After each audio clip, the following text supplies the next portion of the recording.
Over the years I've forgotten how much I enjoy riding the bike. So now I'm taking the Transit and the bike on a camping holiday to Wales. I'm going to use the trailer front wheel hoop and the channel for the ramp. I've made a small channel for the hoop to fix to, so I can bolt that in the van. But first I need to get rid of this shoe sculpture. I've had nowhere to put it since the first lockdown.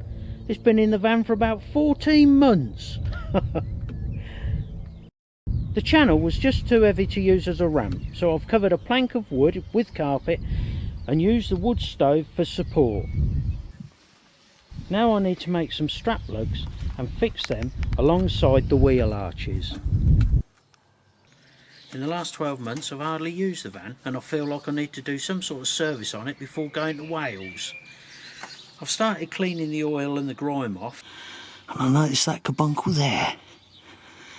That hose is definitely going to want changing before I go away on holiday.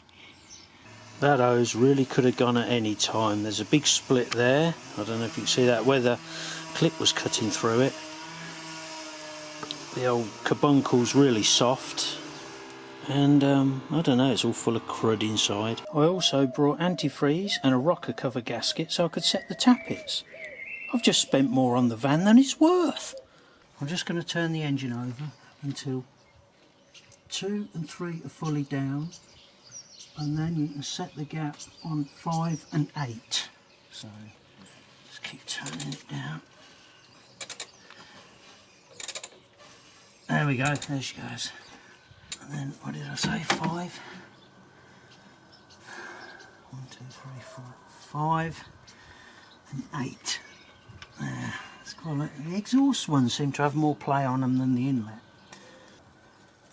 This is not really a tutorial, I'm just showing you roughly how to do it. I mean, there's plenty of tutorials on YouTube.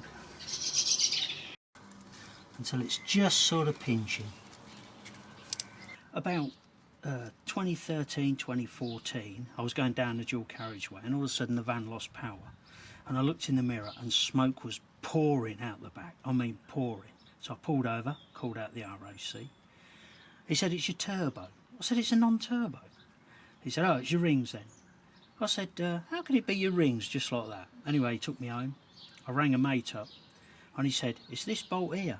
It unwinds itself and it squirts oil straight up into the filler cap area and then into the air intake and then through the engine." When I pulled up and turned the engine off, the ignition off, it was still running on the engine oil, so I had to stall it. But it took me miles to clear that exhaust system out, and I was getting all sorts of flashes and beeps and I don't know what. But you can imagine what it'd be like these days. It's all back together and she sounds a treat. I'm going to start loading her up now.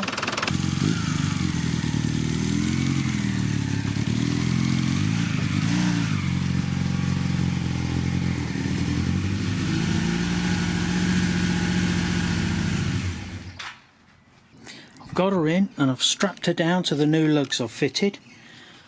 And you can see the brace down there at the front that the wheel slides into. So when I get there I shall undo the brace at the front and roll the carpet out. So I've got plenty of room inside. So I'm going to leave the rest of the load until the morning and then we're off to sunny Wales near Snowdonia. I shall see you all in my next video. Hopefully there'll be some lovely scenery and not too many dramas.